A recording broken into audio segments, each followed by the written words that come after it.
పురుషోత్తమ మాసకి పతిత పావన శిల ప్రభుపాదకి గౌర ప్రేమ. సో మనం పురుషోత్తమ మాసం 4వ వారం మనం యొక్క మహత్యాన్ని మనం ఈరోజు చర్చిస్తున్నాం. పురుషోత్తమ మాసానికి సంబంధించినటువంటివి ఎన్నో పద్మపురాణంలో చాలా విశేషమైనటువంటి లీలలను మనం ఇదివరకు కూడా శ్రవణం చేసి ఉన్నాం. అయితే పురుషోత్తమ మాసం గురించి పద్మపురాణంలో ఇంకా అనేక విధాలుగా ఆ వ్రత యొక్క మహత్యాన్ని కూడా మనకు ఆచార్యులు తెలియజేశారు. అటువంటి యొక్క వ్రత మహత్యం అనేది చాలా చాలా విశేషమైనటువంటిదిగా మనం చెప్పుకున్నాం. శ్రీకృష్ణ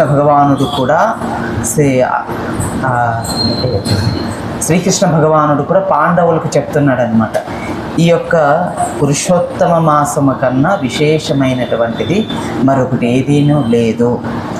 పురుషోత్తమ మాసం వ్రతము కన్నా కూడా విశేషమైనటువంటి మరి ఏ వ్రతాలు కూడా లేవు. పురుషోత్తమ మాసం యొక్క వ్రతం చాలా చాలా విశేషమైనటువంటిది అని శ్రీకృష్ణుడు పాండవులకు చెప్తున్నటువంటి మాట అన్నమాట. అందుకని మనం ఈ పురుషోత్తమ మాస వ్రతం చేయడం వల్ల, లేదా ఈ పురుషోత్తమ మాసంలో భగవంతుణ్ణి కీర్తించడం వల్ల, లేదా పురుషోత్తమ మాసంలో తీర్థగమనం చేయడం వల్ల, పురుషోత్తమ మాసంలో భగవంతుని స్తుతించడం వల్ల ఎన్నో రెట్లు ఫలితం మానవుడికి కలుగుతుంది అని చెప్పేసి శ్రీకృష్ణ భగవానుడికి యుధిష్ఠిర మహారాజుకు మధ్య జరిగినటువంటి సంభాషణలు మనకు తెలియబడుతుందన్నమాట. అంతటి విశేషమైనటువంటి ఈ యొక్క పురుషోత్తమ మాసంలో ఎన్నో రకాలైనటువంటి కథలు ఉన్నాయి. సో మనం ఆ యొక్క వృత్తాంతాలను మనం చెప్పుకొని ఉన్నాం. సో ఈరోజు కూడా మరికొన్ని ప్రత్యేకమైనటువంటి ఆ యొక్క పురుషోత్తమ మాస లీలలను మనం శ్రవణం చేద్దాం. సో మనం ఈ యొక్క పురుషోత్తమ మాసంలో కూడా ఏకాదశి అనే వ్రతం కూడా వస్తుంది. ఈ యొక్క పురుషోత్తమ మాసంలో ప్రత్యేకించి ఎటువంటి వ్రతం ఏమిటి అనేది ఏకాదశి వ్రతం. ఈ యొక్క పురుషోత్తమ మాసంలో విశేష ఫలితాన్ని అందించేది కూడా ఈ యొక్క ఏకాదశి మహత్యాన్ని కూడా మనకు శ్రీకృష్ణుని యుధిష్ఠిర మధ్య సంభాషణలోనే మనకు పద్మపురాణం నుంచి మనకి ఈ యొక్క కథ కూడా వివరించడం జరుగుతుందన్నమాట. సో ఈ విషయాలు మనం ఇప్పటి వరకు చెప్పుకున్నటువంటి విషయాలన్నీ కూడా వాల్మీకి మహర్షి అతధన అనే మహారాజుకు చెప్పినటువంటి విషయాలన్నింటినీ కూడా మనం శ్రవణం చేసాం. ఆ దీపం యొక్క మహత్యాన్ని శ్రవణం చేసాం. అలానే తీర్థస్థానం చేయడం వల్ల దాని యొక్క ప్రయోజనాన్ని మనం శ్రవణం చేసినాం. ఇదన్నీ అయిన తర్వాత ఇంకా ఇలా కొనసాగిస్తూ ఉన్నారన్నమాట. అంటే శ్రీకృష్ణుడు ఇంకా ఇలా చెప్పాడు అని చెప్పే విషయాన్ని ఋషులు అక్కడ నైమిషారణ్యంలో సుతగోస్వాములు వారు సౌనకాది ఋషులకు వివరిస్తున్నటువంటి మరొక వృత్తాంతాన్ని మనం కొన్ని వృత్తాంతాలను ఈరోజు మనం చెప్పుకునే ప్రయత్నం చేద్దాం. అయితే ఈ యొక్క వృత్తాంతాలలో విశేషం ఏమిటి అంటే అధిక మాసంలో ఏకాదశి మహత్యం లేదా ఏకాదశి వ్రతం. అంటే ఈ యొక్క అధిక మాసంలో ప్రత్యేకించి 2 ఏకాదశులు వస్తుంటాయి. మనం ఈ ఏకాదశి రోజు మనం ఆ యొక్క కథను కూడా మనం శ్రవణం చేసాం. తర్వాత వచ్చే గురువారం మనకు మళ్ళీ ఏకాదశి వస్తుంది. ఆ రోజు కూడా మనం ఈ ఏకాదశికి సంబంధించినటువంటి విశేషమైనటువంటి మహత్యాన్ని మనం శ్రవణం చేస్తాం. కానీ ఈరోజు ఆ యొక్క చర్చనాంశంలో ఆ యొక్క మహత్యాలు కూడా ఇందులో కలుస్తున్నాయి అన్న విషయాన్ని మనం ఇప్పుడు తెలుసుకుంటున్నాం అన్నమాట. ఎందుకనంటే మనం ఏకాదశి కంటే ముందు ఈ యొక్క అధిక మాసం మనం అంతా ఆచరించకపోయినా కనీసం ఏకాదశి వ్రతాన్నైనా మనం ఆచరించగలిగినట్లయితే మనకున్నటువంటి కష్టాలను ఏ విధంగా తొలగిపోతాయి అనేది మనకు ఈ మహత్యం ద్వారా మనకు తెలియపడుతుంది అన్నమాట. ఈ భౌతిక జగత్తులో జన్మించినటువంటి జీవుడు ఎప్పుడు కూడా కష్టాల నుంచి బయటపడాలనుకుంటూ ఉంటాడు. సాధారణంగా ఆ యొక్క ఆలోచన కలిగి ఉంటాడు. కానీ మనకు తెలియనటువంటి విషయం ఏమిటంటే బయటపడాలనుకుంటూనే ఆ జీవుడు సమస్యల్లోనే ఇరుక్కొని ఉంటాడనమాట. ఇది వాస్తవానికి ఆ జీవుడు ఆలోచించడు. నేను సమస్యల నుంచి బయటపడుతున్నాననే భ్రమతలోనే కలిగి ఉంటాడనే విషయాన్ని మనకు తెలుస్తుంది అనమాట. అందుకని మనకు ఏంటి ఈ మహత్యాలన్నీ కూడా ఈ వ్రతం చేయడం వల్ల మనకు ఇలాంటి ప్రయోజనం కలుగుతుంది, లేదంటే ఇటువంటి సుకృతం వస్తుంది, ఇటువంటి లాభం కలుగుతుంది అని మనము ఇలాగ వ్రత మహత్యాలు వినేటప్పుడు మనకు వస్తూ ఉంటాయి. కానీ ఇవన్నీ కూడా మనకు ప్రతిఫలాపేక్ష కాదు, మనలో భగవద్ భక్తిని పెంపొందింప చేయడం కోసం మనకు శాస్త్రాలు, పురాణాలు లేదా ఉపనిషత్తులు చెప్పేటువంటి ఒక విశేషం అన్నమాట ఇది. అందుకని మనం ఇవేదో ప్రతిఫలంగా మనం ఆశించి చేయకూడదు. వాస్తవానికి మనకు మన యొక్క స్వభావరీత్యా మనము ధర్మార్థ కామ మోక్షాలలో ఉంటున్నాం. కేవలం మనం దీని గురించి ఆలోచిస్తాం. మనం మందిరానికి వచ్చామనుకోండి, దాని యొక్క ప్రయోజనంగా లాభాన్ని కోరుతాం. లేదా భగవంతునికి ఏదైనా మనం ఒక సేవను కోరాము అని అనుకోండి, సేవ చేసామనుకోండి, దాని యొక్క ప్రయోజనంగా కూడా మనం కోరుకునేది ఏంటి, మనకు మంచి జరగాలి అన్న ఒక్కటే మనం కోరుకుంటాం. కానీ వాల్మీకి మహర్షి దగ్గర నుంచి ఈ యొక్క పురుషోత్తమ మాస మహత్యం విన్నటువంటి అతధన మహారాజు మాత్రం ఎంతో సుకృతాన్ని పొందాడు అని చెప్పి మనకు ఈ యొక్క పద్మపురాణం మనకు చెప్పబడుతుంది అనమాట. ఇవన్నీ విన్న తర్వాత అతధన మహారాజు తను అయోధ్య నగరానికి వెళ్ళిపోయి తన రాజ్యానికి వెళ్ళి తన భార్య పిల్లలతో కలిసి ఈ పురుషోత్తమ మాసాన్ని ఎంతో భక్తి శ్రద్ధలతో ఆరాధించాడు అని వాల్మీకి మహర్షి సౌనకాది సుత గోస్వాములు వారు చెప్తున్నారనమాట. ఎంతగానో ఆయన భక్తి శ్రద్ధలతో ఈ అధిక మాస మహత్య వ్రతాన్ని ఆచరించి అధిక మాసాన్ని పాటించి ఆయన అంతిమగా పుష్పప విమానంలో కూర్చొని భగవద్ధామానికి, గోలోక బృందావనానికి ఆయన చేరుకున్నారు అని చెప్పారనమాట. ఆ కథ వృత్తాంతాన్ని తెలియజేశారు. మరికొన్ని వృత్తాంతాలను వినడానికి ఆసక్తికరమైనటువంటి విషయాలను యుధిష్ఠిర మహారాజుతో శ్రీకృష్ణుడు సంభాషించినట్లు మరికొన్ని చోట్ల మనకు చెప్పబడుతున్నాయన్నమాట. సో ఆ విషయాలన్నీ కూడా పద్మపురాణంలో మనకు 29 నుంచి ఒక 37వ అధ్యాయం వరకు ఈ విషయాలన్నింటినీ కూడా వివరణ చేయడం జరిగింది మళ్ళీ. సో శ్రీకృష్ణునికి యుధిష్ఠిర మహారాజుకు మధ్య జరిగిన సంభాషణలో 29 నుంచి 37వ అధ్యాయం వరకు వాళ్ళ మధ్య చర్చ జరిగినటువంటి విషయాలను మనం అవి క్షుణ్ణంగా అంటే ఒక కథ రూపంలో ఆ ప్రధానమైనటువంటి విషయాలను మనం శ్రవణం చేద్దాం. వాటి నుంచి మనం భక్తి ప్రవృత్తులను మనలో పెంపొందించుకొని ఈ అధిక మాసంలో ఆ శ్రీమన్నారాయణుని లేదా శ్రీకృష్ణ భగవానుని లేదా పురుషోత్తముడైనటువంటి పరమపురుషుడైనటువంటి ఆ భగవంతుణ్ణి మనం శ్రవణ కీర్తన ఆరాధనలు చేయడం వల్ల మనకు భక్తి పెరిగి సో తర్వాత జన్మకైనా మనం భగవద్ధామాన్ని భగవంతుని సేవించడం వల్ల భగవద్ధామాన్ని చేరుకునే దానికి సో మనకందరికీ కూడా ఒక అవకాశం కలుగుతుంది. సో ముఖ్యంగా ఇవన్నీ మనం ఎందుకు శ్రవణం చేస్తున్నాము, ఎందుకు తీర్థగమనం చేయాలి, ఎందుకు శాస్త్ర పఠనం చేయాలి, భగవన్నామం ఎందుకు చేయాలి అని ఆచార్యులు చర్చిస్తున్నారు. ఎందుకు చేయాలి అంటే మానవుడు తన జన్మను ఉద్ధరింప చేసుకోవడం కొరకు మాత్రమే అన్న విషయం మనకు శాస్త్రం తెలియపరుస్తుంది. ఇది వాస్తవానికి మనం వినడానికి భగవద్ధామానికి పోవాలని ఇంట్రెస్ట్ ఎవరికి లేదు కదా, ఎవరికైనా ఉందా? మనం ఇప్పుడు ఏదో చేతులు ఎత్తండి అంటే ఇంకా పాపం ఈ మనిషి ఎప్పుడు అడుగుతాడు కాబట్టి మనం చెయ్యెత్తుతాం. లేదు కాదు కూదనంటే పిలిస్తే ఒకసారి 2 సార్లు ఏదో మనం ఉద్ధరించడానికి, ఇప్పుడు మీరందరూ ఎందుకు వచ్చారు, మమ్మల్ని ఉద్ధరించడానికి వచ్చారు. లేకపోతే మాకు గతి ఎక్కడుంది చెప్పండి, గతి లేదు, భక్తి కూడా లేదు. ఏదో మీరు రావడం వల్ల కాస్త మనం బోధింటాం, ఏదో ఇంట్లో జీవనం కొనసాగిస్తాం. ఇది లేకపోతే మాకు బతుకు లేదు, జీవితం లేదు. ఓ రకంగా చెప్పాలంటే గాలి పీల్చుకోలేదు. ఇదే కదా మన యొక్క భావన. ఈ రకమైనటువంటి భావనలో మనం ఉంటున్నాం. ఈరోజు శాస్త్రం మనకు పురాణం ఇవన్నీ కూడా ఇదే మనకు అర్థమవుతుంది అన్నమాట. మన దృష్టిలో ఇదే అర్థమవుతుంది. సో మన భక్తి పట్ల మన ధర్మము పట్ల మనకు ఏ మాత్రము కూడా ఆసక్తి లేనట్లే కనపడుతుంది. మనం పైకి బాహ్యంగా మనం చెప్పుకుంటున్నాం, జై అంటున్నాం, ఇంకోటి అంటున్నాం, కానీ నిజంగా మనలో అటువంటి భావన ఉందా లేదనేది మీకే వదిలేస్తున్నాను ఆ విషయాలన్నింటినీ కూడా. ఎందుకంటే మనం ఇదివరకే మొదట్లోనే చర్చించుకున్నాం.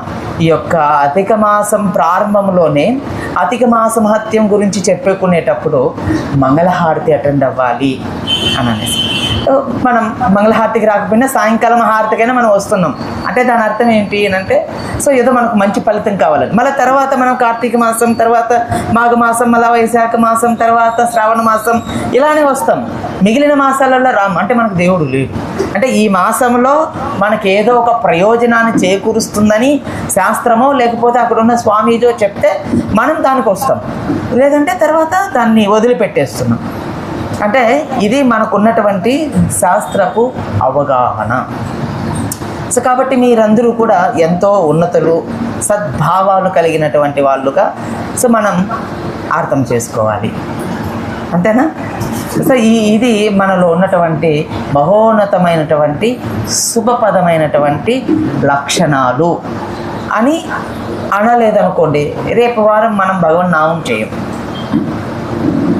సో భగవంతుడు మనకు శాస్త్రము కానీ, భగవంతుడు కానీ, ఆచార్యులు కానీ మనకి ప్రేరణ ఇస్తున్నటువంటి ఒక్కొక్క విషయం కూడా ఆత్మ సాక్షాత్కారం. అంటే భగవంతుని, మన మనసు భగవంతుని యొక్క పాదపద్మాల చెంతకు ప్రయాణించే విధంగానే మన శాస్త్రాలు, మన ఆచార్యులు అందరూ కూడా దాని గురించే వివరించారు. సవే మన కృష్ణ పదార విందయో అని మనకు శ్రీమద్ భాగవతం కూడా అదే చెప్తుందనమాట. మన యొక్క మనసు, మన యొక్క వాక్కు ఆ శ్రీహరి యొక్క పాద పద్మాలను కీర్తించే విధంగా మన యొక్క జీవన విధానం ఉండాలి అని చెప్పడం అనమాట. అంతేగాని సో మనం ఈరోజు ఈ అధిక మాసం అని చెప్పి ఎక్కువగా వ్రతం చేయడం, ఎక్కువగా మనం చేస్తాం.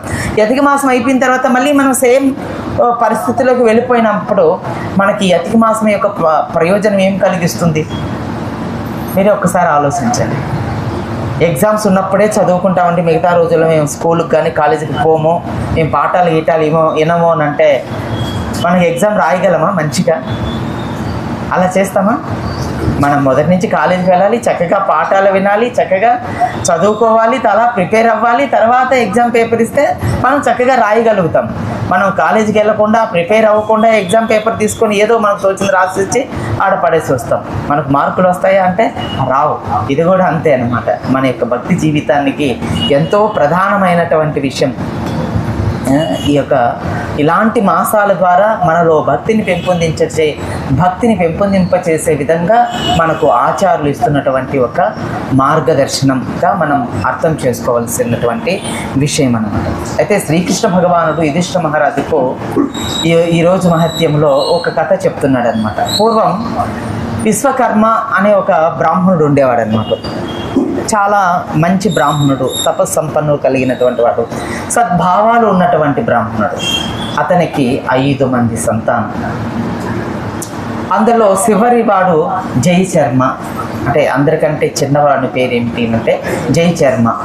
ఇతను చాలా నీచపు ప్రవృత్తి కలిగి, అలవాట్లకు, దుష్ట బుద్ధి అన్నీ అలవాటు చేసుకున్నాడు. అటువంటి ప్రవర్తననే పెంపొందింపజేసుకున్నాడు తనలో. ఇటువంటి స్వభావం కలిగి ఉన్నటువంటి వ్యక్తి అన్నమాట. అయితే తన తండ్రి ఎన్నోసార్లు తనను కూర్చొని మంచిగా చెప్పాడనమాట. మనం బ్రాహ్మణ వంశంలో పుట్టాం, ఇటువంటి లక్షణాలు మంచివి కాదు, ఈ విధంగా నువ్వు వ్యవహరించడం అనేది మంచిది కాదు పుత్ర, నువ్వు మారి చక్కగా శాస్త్రానుగుణంగా జీవనాన్ని కొనసాగించు అని చెప్పి ఎన్నో విధాలుగా తన పుత్రుడికి తను చెప్పే ప్రయత్నం చేశాడు. అయితే అనేక ప్రయత్నాలు చేసినప్పటికీ కూడా ఆ యొక్క బ్రాహ్మణి యొక్క ప్రయోజనం ఫలించలేదు అని మనకు ఈ యొక్క పురాణం చెప్తుందన్నమాట. అయితే అలా అయిన తర్వాత ఒకానొక రోజున తన తండ్రి చెప్పేశారు, తన రాజ్యంలో ఉన్నటువంటి రాజు కూడా చెప్పేశారు, ఇటువంటి దుష్ప్రవర్తనతో నీవు ఈ ప్రదేశంలో ఉండడం అంతా నీకు మంచిది కాదు, నువ్వు ఇక్కడి నుంచి వెళ్ళిపో అని చెప్పి అక్కడి నుంచి పంపించేశారు. ఇది పూర్వం రోజులలో ఎవరైనా చెడు అలవాట్లకు లోనై ఉంటే, చెడు ప్రవర్తన కలిగి ఉన్నట్లయితే వారిని అక్కడ పెట్టుకునేవారు కాదు. మొట్టమొదట వారిని కొన్ని మంచి విషయాలతో ఉపదేశం చేస్తారు, మంచిగా మార్చే ప్రయత్నం చేస్తారు. అతను మారనట్లయితే అతన్ని పరితెదిస్తారనమాట, అంటే వదిలిపెట్టేస్తారనమాట. చెప్పిన తర్వాత కూడా నీ యొక్క స్వభావాన్ని నువ్వు మార్చుకోలేదనుకో, మూర్ఖుడు ఉండడం వల్ల ఇంకొక వ్యక్తి కూడా మూర్ఖుడుగా అయిపోతూ ఉంటాడు. సో ఇది అందుకనే మనం ఎంతో గట్టిగా క్రమశిక్షణగా ఉంటే కూడా మూర్ఖులు తయారవుతూనే ఉంటారు. ఇదే ఈ యొక్క భౌతిక జగత్తు యొక్క ప్రభావం అన్నమాట. మనం ఎంత పర్ఫెక్ట్గా ఉన్నా కానీ, మనం ఎంత స్ట్రిక్ట్గా ఉన్నా కానీ మూర్ఖులు తన పని చేస్తూనే ఉంటారు. ఎందుకంటే అదే మూర్ఖులు చేసే పని. కలియుగంలో అందరూ మూర్ఖులే కాబట్టి ఎవరిని బయటికి పంపలేదు. అందుకని చైతన్య మహాప్రభు కూడా ఈ కలియుగంలో నిత్యానంద మహాప్రభు చెప్పాడు చైతన్య మహాప్రభుకు, స్వామి మీరు సుదర్శన చేత సంహరింపబడాలి అని అనుకుంటే ఈ కలియుగంలో ఉన్న వాళ్ళందరూ కూడా మూర్ఖులే, మరి మీరు వాళ్ళందరినీ సంహరించాలి, సంహరిస్తారా కనుక మీరు దయతో మీరు వాళ్ళను అనుగ్రహించండి అని నిత్యానంద మహాప్రభు చైతన్య చరితామృతంలో చైతన్య మహాప్రభును కీర్తిస్తున్నారు. ఈ కారణంగానే మనం అందరం బ్రతికిపోతున్నాం. నిజానికి ఇది మనం గుర్తుపెట్టుకొని కృతజ్ఞతలుగా మనలో ఒక పరివర్తన అనేది మనకు వచ్చి తీరాలి. ఆ రావడమే ఇలాంటి పురుషోత్తమ మాసము, ఏకాదశి, లేకపోతే కార్తీక మాసము, ఇలాంటి తీర్థయాత్రలు, ఇలాంటి వాటి ద్వారా మనలో పరివర్తన వచ్చి భగవంతుని పట్ల భక్తి భావాలను పెంపొందించుకోవడమే ఈ యొక్క విశేషమైనటువంటి దినాలన్నమాట.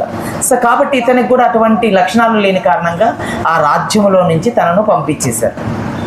అయితే రాజ్యంలో నుంచి ఈ యొక్క జయశర్మ వెళ్ళిపోయిన తర్వాత అతనికి సరైనటువంటి వసతి లేదు. ఇప్పుడు ఊర్లో ఉన్నాం అనుకోండి, మనకు ఆటోలు ఉంటాయి, బస్సులు ఉంటాయి, కార్లు ఉంటాయి, సైకిల్ ఉంటాయి, ఇంకా ఏవేవో దొరికితే మనం హాయిగా కావాల్సిన కొనుక్కోవచ్చు, ఉండొచ్చు. కానీ అడవిలోకి వెళ్ళిపోతే అడవిలో మనకు ఎంత సౌకర్యం ఉండదు కదా. సో ఇప్పుడు ఊర్లో ఉండి మనం అడవికి వెళ్ళాలంటే కష్టం, అడవిలో ఉండి ఊర్లోకి రావాలంటే కూడా కష్టమే. అడవిలో బాగా అలవాటైన వాళ్ళు ఊర్లో ఉండలేరు కదా. ఆ విధంగా ఇతనికి కూడా ఉండగా అక్కడ ఎంతో మంది ఋషులు భక్తి ప్రపత్తులతో వాళ్ళు ఏవో చేస్తున్నారు, ఏవో మంత్రాలు చెప్తూ ఉన్నారు, ఎంతో గొప్పగా ఆనందాన్ని పొందుతున్నారు. ఈ విషయాలన్నీ కూడా జయశర్మ చూస్తున్నాడు అన్నమాట. దూరపు నుంచి వాళ్ళ దగ్గరికి వెళ్ళాడు. సో వాళ్ళందరూ కూడా సంపూర్ణంగా ఈ యొక్క పురుషోత్తమ మాస వ్రతంలో నిమగ్నమై ఉన్నారు. వాళ్ళు ఎవరు మాట్లాడడం లేదు, కానీ వారి యొక్క ముఖ కలయికలు ఎంతో ఆనందం కనిపిస్తుంది. వాళ్ళకి ఎంతో ఆనందంగా కనపడుతున్నారు వాళ్ళు ఎంతగానో. సో కాకపోతే ఈ జయశర్మకు అర్థమైంది ఏమిటి అంటే ఇక్కడ ఏదో ఒక విశేషం అయితే జరుగుతుంది, కానీ ఇది ఏంటనేది నాకు అర్థం కావడం లేదు. ఇప్పుడు తన మనసులో ఆ యొక్క సాధువు యొక్క సమూహముకు ఆ దగ్గర వెళ్ళగా వాళ్ళ యొక్క గాలి ఆ జయశర్మకు తగలడం వల్ల అతనిలో కొంచెం పరివర్తన వచ్చి ఇప్పుడు అతను మనసులో బాధపడుతూ భగవంతుని ప్రార్థించడం ప్రారంభించాడు. ఈ ఇన్ని రోజులు కూడా అతను ఆహారం తీసుకోవడం లేదు, అక్కడే కూర్చున్నారు. వాళ్ళు పురుషోత్తమ వ్రతాన్ని ఆచరిస్తూ వాళ్ళు చక్కగా యజ్ఞం చేస్తూ వాళ్ళు చక్కగా ఆ యొక్క ధ్యానంలో ఉండిపోయినటువంటి ఋషులను చూసి ఇతను కూడా ఆహారం ఏమీ లేదు. వారిని చూస్తూ అక్కడ ఇది ఏదో తెలుసుకోవాలి, వీళ్ళు ఇంతటి ఆనందానికి కారణం ఏమిటో నేను తెలుసుకోవాలి, ఈ ఒక్క మాటతో అతను భగవంతుణ్ణి స్మరించడం ప్రారంభించాడు. ఈ పురుషోత్తమ మాసం ఎంత విశేషమైనటువంటిదంటే ఆ యొక్క జయశర్మ ఆ ఆతృతతో అది ఏమిటో తెలుసుకొని నేను కూడా ఆచరించాలి, నేను కూడా ఆ ఆనందాన్ని పొందాలి, అదేమిటో నాకు తెలియాలి అన్న ఆతృత తనలో చూసినటువంటి శ్రీమన్నారాయణుడు వైకుంఠంలో లక్ష్మీదేవితో మాట్లాడుతున్నాడు అని సౌనకాది ఋషులతో సుతగోస్వాముల వారు ఇలా అంటున్నారనమాట. ఓ సౌనకాది ఋషులారా, వైకుంఠంలో ఉన్నటువంటి నారాయణుడు ఏమంటున్నాడంటే ఆ బ్రాహ్మణుని చూసి, లక్ష్మి అదిగో భూలోకంలో ఈ జయశర్మ అనే ఒక బ్రాహ్మణుడు నా కోసం ఎంతగానో పరితపిస్తున్నాడు. అతను నిజంగా ఎందుకోసం పరితపిస్తున్నారో, అతనికి ఏం వరం కావాలో నువ్వు వెళ్ళి ఇచ్చిరా అని చెప్పి లక్ష్మీదేవిని పంపిస్తాడనమాట శ్రీమన్నారాయణుడు. ఒకసారి మీరు అర్థం చేసుకోండి. లక్ష్మీదేవి ఆయన ఎక్కడైతే కూర్చొని బాధపడుతూ భగవంతుని స్మరిస్తూ ఉన్నాడో అక్కడికి వచ్చింది లక్ష్మీదేవి. నాయన జయశర్మ, ఏం కావాలి నీకు, ఎందుకు ఇంతగా బాధపడుతున్నావు అని లక్ష్మీమాత తన ముందు నిలబడి అడిగితే తను అడిగినటువంటి మాట చూడండి ఇప్పుడు ఎంత గొప్పగా ఉంది. అందుకనే అలవాట్లు ఉన్నటువంటి వారిని పరిత్యజించడం వల్ల మార్పు వస్తుంది అని చెప్పేది. అసూయతో కాదు, లేదా దోషంతో కాదు. వారిని ఖండిస్తే వాళ్ళు పశ్చాత్తాపన చెందాలి, పశ్చాత్తాపన చెందితే వాళ్ళు పరివర్తన అనేది వస్తుంది. అప్పుడు సాధు సాంగత్యంలో ఆ పరివర్తన వచ్చినప్పుడు సాధు సాంగత్యం యొక్క విశేషత మన పైన ప్రభావం చూపిస్తుంది, లేకపోతే ప్రభావం చూపించదు. అలానే ఉంటుంది, కొన్నిసార్లు చూపిస్తుంది, కొన్నిసార్లు చూపించదు. అది మనం కొన్ని లీలలలో మనం వింటూ ఉంటాం. ఇప్పుడు ఆ జయశర్మ అమ్మవారు లక్ష్మీమాతతో ఇలా అంటున్నారనమాట, అమ్మ నాకు ఏ కోరికలు లేవు, నాకున్నది ఒకే కోరిక. ఏమిటి ఆ కోరిక అంటే, ఆ ఋషులందరూ కూడా ఎంతో కాలముగా వాళ్ళు యజ్ఞయాగాన్ని చేస్తూ భగవన్నామ ఏదో స్మరిస్తున్నారు. ఆ స్మరణ చేస్తూ వాళ్ళు ఎంతో ఆనందాన్ని పొందుతున్నారు. దాని గురించి నేను తెలుసుకోవాలనుకుంటున్నాను, అంతకు మించి నాకేమొద్దు. ఎందుకంటే వాళ్ళందరూ కూడా వాళ్ళు మనము మాట్లాడితే ఆ మాటలు కూడా వినపడనంత స్థితిలో వాళ్ళు భగవన్నామంలో నిమగ్నమై ఉన్నారనమాట. అక్కడ ఉన్నటువంటి ఋషులందరూ కూడా ఒక రకంగా చెప్పాలంటే వాళ్ళు దేహానికి అతీతంగా ఉన్నారు. వాళ్ళు ఎవరిని వాళ్ళకు ఎవరు కనిపించడం లేదు. వాళ్ళు కంప్లీట్గా భగవంతుని యొక్క ఆ యజ్ఞం చేయడంలో పూర్తిగా నిమగ్నమై ఉన్నారు. వాళ్ళు ఆ ధ్యానం చేయడంలోనూ, యజ్ఞం చేయడంలోనూ, మంత్రోచ్చరణ చేయడంలోనూ నిమగ్నమై ఉన్నారు. వాళ్ళు బాహ్య శరీరాన్ని మైమర్చిపోయి ఉన్నారు. సో అటువంటి ఆనందాన్ని పొందుతున్నారు కదా వాళ్ళు. అది దేనికి వాళ్ళు ఆ విధంగా చేస్తున్నారు, దాని గురించి నాకు తెలియచెయ్యి అని చెప్పి జయశర్మ లక్ష్మీమాతను అడిగాడనమాట. ఇప్పుడు లక్ష్మీమాత అతని పట్ల ఒక ప్రత్యేకమైనటువంటి అనుగ్రహాన్ని ఇప్పుడు ఆమె ఇస్తుందన్నమాట. ఎందుకంటే నారాయణుడే ఇచ్చాడు కదా అనుగ్రహం ఇచ్చిరమ్మని. ఇప్పుడు ఆమె అనుగ్రహం వల్ల ఇప్పుడు చెప్పబడుతుంది వాళ్ళందరూ కూడా అధిక మాసం పురుషోత్తమ మాస వ్రతం, అంటే పురుషోత్తమ మాసంలో ఆ శ్రీమన్నారాయణుని సంతృప్తిపరచడం కోసం వాళ్ళందరూ కూడా ప్రయత్నం చేస్తున్నారు అని ఆ భగవన్ నామం ద్వారా ఆయనకు విషయాన్ని అంతా తెలియచేయగా అతను కూడా ఆ నామాన్ని పొంది లక్ష్మీ అమ్మవారి దగ్గర నుంచి వారులాగానే ఋషుల్లాగానే ఆయన కూడా భగవన్నామంలో నిమగ్నమై సంపూర్ణంగా తన దేహాన్ని కూడా మరిచిపోయి ఆయన భగవద్ధామానికి వెళ్ళిపోయాడంట తర్వాత కాలంలో. ఈ మాట ఎవరు చెప్తున్నారు అని అంటే సూత గోస్వాములు వారు సౌనకాది ఋషులకు చెప్పుకుండగా కామ్యవనంలో శ్రీకృష్ణ భగవానుడు యుధిష్ఠిర మహారాజుకు చెప్తూ ఇంకో కథను కూడా ఆయన మళ్ళీ కొనసాగిస్తున్నాడు. ఇది ఆపడంలే, ఇలా కొనసాగిస్తూ ఉన్నాడు అనమాట. ఏమి చెప్తున్నాడంటే, ఓ యుధిష్ఠిర, ఒకానొక రోజున కాంపిల్య నగరం, ఇదివరకు చర్చించేటప్పుడు కూడా కాంపిల్య నగరం వచ్చింది. ఆ కథ కాదు, ఇది వేరే కథ. శ్రీకృష్ణుడు మనం ఒకే కథ వింటే బోరు కొడుతుందని రకరకాల కథలు ఆయన కూడా మనకి నిశ్చిస్తున్నారు. కాంపిల్య నగరంలో ఒక విశేషమైనటువంటి తపస్సంపన్న కలిగినటువంటి బ్రాహ్మణుడు ఉండేవాడు. వాళ్ళు ఇరువురు కూడా ఎంతో భక్తి శ్రద్ధలతో ఆ భార్యాభర్తలు ఇరువురు కూడా వాళ్ళు ఎంతగానో జీవనం కొనసాగించేవారు, సరళమైనటువంటి జీవనం కొనసాగించేవారు. అయితే ఆ యొక్క జీవనం కొనసాగిస్తున్నప్పుడు వారికి సంతానం ఇవన్నీ ఉన్నాయి, కానీ వారికి వస్తున్నటువంటి ధనం వారికి సరిపోవడం లేదు. చాలా పేదరికంలోకి ఉన్నారన్నమాట వాళ్ళు పూర్తిగా. అయితే ఇప్పుడు తన భార్యతో ఆ బ్రాహ్మణుడు అంటున్నాడు, ఓ ప్రియ, మనకు వస్తున్నటువంటి సంపద సరిపోవడం లేదు. నేను వేరే ప్రదేశాలకు వెళ్ళి, అంటే వేరే రాజ్యానికి వెళ్ళి అక్కడ కొంచెం ధనార్జన చేస్తాను. ఇక్కడ నంద్యాలలో మందిరం కట్టినా కానీ ఎవరు డొనేషన్ ఇవ్వడం లేదు. మనం వేరే ఊరికి వెళ్ళి అక్కడ డొనేషన్ అడిగితే అక్కడ ఏమైనా ఇస్తారేమో అని ఆయన కూడా మాలాగానే అక్కడ కూడా వాళ్ళ ఊర్లో ఎవరు ఇవ్వాల కాంపిల్య నగరంలో. అందుకని ఆయన కూడా నేను వేరే ఊరికి వెళ్తాను, అక్కడ మనం ప్రయత్నం చేద్దాం, అక్కడ వాళ్ళు మనల్ని కొంచెం ఏదైనా కొంచెం కనుకిరం చూపించి మన పట్ల కాస్త సహాయం చేస్తారేమో. అలా సహాయం లభించిన తర్వాత వాళ్ళు మనకు కష్టాలన్నీ కూడా తొలగిపోతాయి, మన మందిరం కూడా త్వరగా పూర్తి అవుతుంది అని చెప్పాడనమాట ఆయన.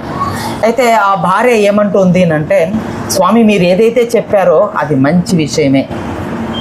మీరు వేరే ప్రదేశానికి వెళ్ళడం వల్ల ధనం అనేది లభిస్తుంది, పర్వాలేదు. కానీ మీరు వెళ్ళిపోయారనుకోండి, మీరు వెళ్ళిపోయి అక్కడ ధనార్జన చేస్తున్నారు అనుకోండి, మరి ఇక్కడ నేను ఒంటరిగా, అంటే నిన్ను వదిలేసి నేను ఒంటరిగా ఇక్కడ ఉండడం వల్ల ఇరుగు పొరుగు వాళ్ళు సహజంగా ఏమంటారు, ఎవరు టెంపుల్ పేరుతో బాగా డబ్బులు కలెక్షన్ చేస్తున్నారా, బాగా డబ్బులు వస్తున్నట్లున్నాయి, విడివిగా ప్రసాదాలు పంచి పెడుతున్నారు, రాకుండా ఎందుకు పెడతారంటే ఆ విధంగా. అంటే మన మెంటాలిటీ ఎట్లా ఉందో అట్లా ఆయన కూడా తన మెంటాలిటీ ప్రజల యొక్క మనస్తత్వాన్ని ఆమె తెలియపరుస్తుంది అన్న విషయాన్ని ఇక్కడ చెప్తుంది అనమాట. వాళ్ళు వీళ్ళు అనేక విధాలుగా అనేక రకాలుగా మాట్లాడుకుంటారు. అంతెందుకు మన ఇంట్లో వాళ్ళే మాట్లాడుకుంటారు, మన బంధువులే మాట్లాడుకుంటారు, మన టెంపుల్కి వచ్చే వాళ్ళే మాట్లాడుకుంటారు, తర్వాత బయట వాళ్ళు మాట్లాడుకుంటారు. అయితే ఇప్పుడు ఏం చేద్దామంటారు? ఏం చేసేది ఏముంది, ఇక్కడే మీరు కష్టమైనా సరే ప్రయత్నం చేయండి, లభించిన దాంతోనే మనం సంతృప్తిని పొందుదాం అని తన భార్య అనగా, అలా వాళ్ళిద్దరి మధ్య చర్చ జరుగుతున్నటువంటి సమయంలో వారి ఆశ్రమానికి కౌండల్య అని ఒక ముని వచ్చారు. ఆ కౌండిల్యముని రాగానే వారు ఇద్దరు కూడా భార్యాభర్తలు లేచి నమస్కరించి వారి కాళ్ళు కడిగి ఆ ఆతిథ్యం ఇచ్చి ఆయన ఎంతగానో ఆనందపరిచి వారి దగ్గర ఉన్నటువంటి ఏదో కొంచెం పదార్థాలు ఉంటే అవి ఆయనకు అర్పించి ఆయన తీసుకున్న తర్వాత వారి యొక్క బాధను వాళ్ళు ఆ కౌండిల్యమునికి చెప్తున్నారన్నమాట. కౌండిల్యముని, మీ యొక్క బాధలు తగ్గిపోయే ఒక వ్రతం చెప్తాను.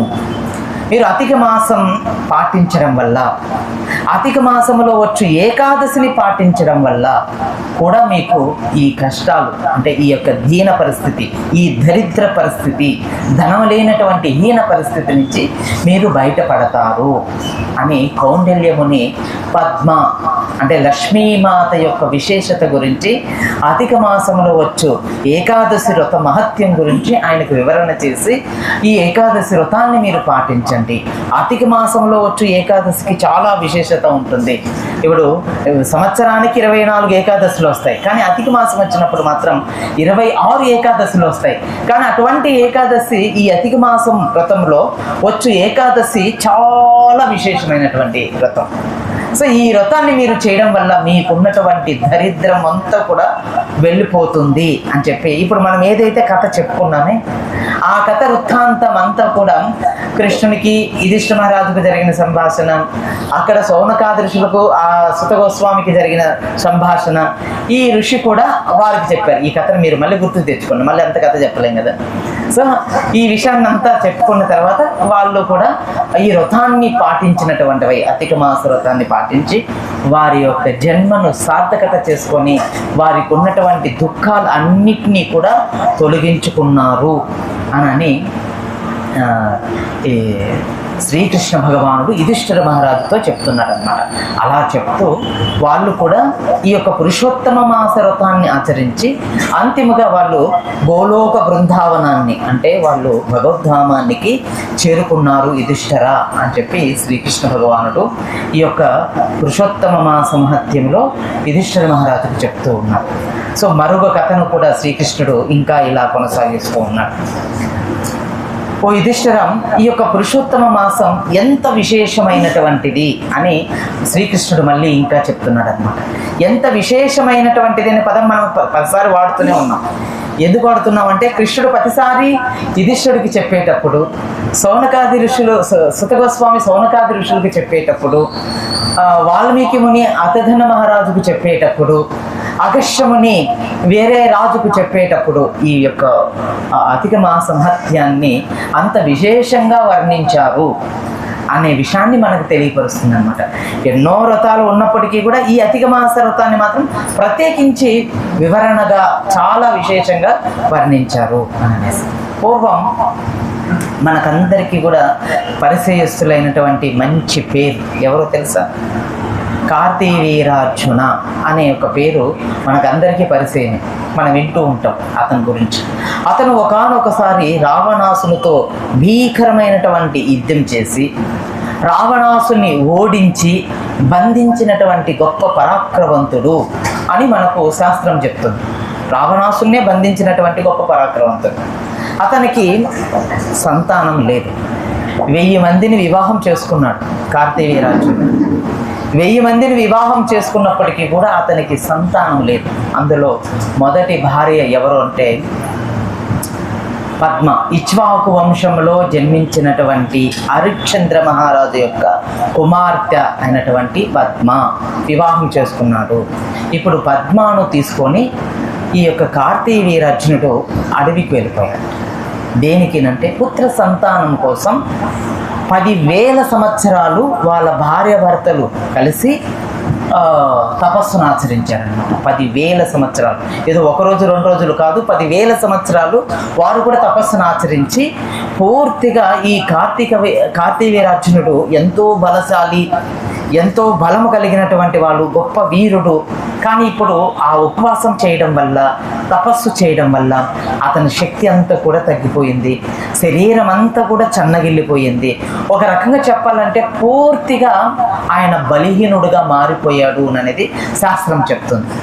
తన భార్య తన భర్తను చూసి ఆమెకు ఎంతగానో బాధ కలుగుతుందన్నమాట. అరే, నా భర్త ఎంతటి పరాక్రమవంతుడు, ఎంతటి బలశాలి, కానీ నా భర్త ఈ తపస్సు, పుత్ర సంతానం కోసం తపస్సు చేయడం వల్ల ఇలా పూర్తిగా బలహీనుడుగా మారిపోయాడు.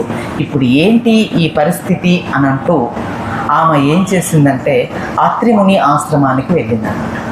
పద్మ వెళ్ళి అక్కడ అనసూయమాతకు ప్రణామాలు అర్పించి, అనసూయమాత కూడా ఆమెను ఆశీర్వదించి, ఏం కావాలమ్మా, ఎందుకు వచ్చావు అని అడగా, ఇప్పుడు పద్మ అనసూయమాతతో చెప్తుందనమాట, మాత మీరు ఎంతో గొప్ప శక్తివంతులు, నేను కార్తవీర్యార్జుని యొక్క భార్యను, ఇక్ష్వాకు వంశంలో జన్మించినటువంటి హరిశ్చంద్రుని యొక్క కుమార్తెను నేను. ఆమె పరిచయం చేస్తుందనమాట, చెప్తుందనమాట, నేను పలానా వ్యక్తిని, నేను పలానా యొక్క కుమార్తెను, పలానా యొక్క వ్యక్తి యొక్క భార్యను. మేము ఈ విధంగా పుత్ర సంతానం కోసం 10,000 సంవత్సరాలు మేము ఇరువురం కూడా తపస్సు చేశాం, కానీ మాకు పుత్ర సంతానం లేదు.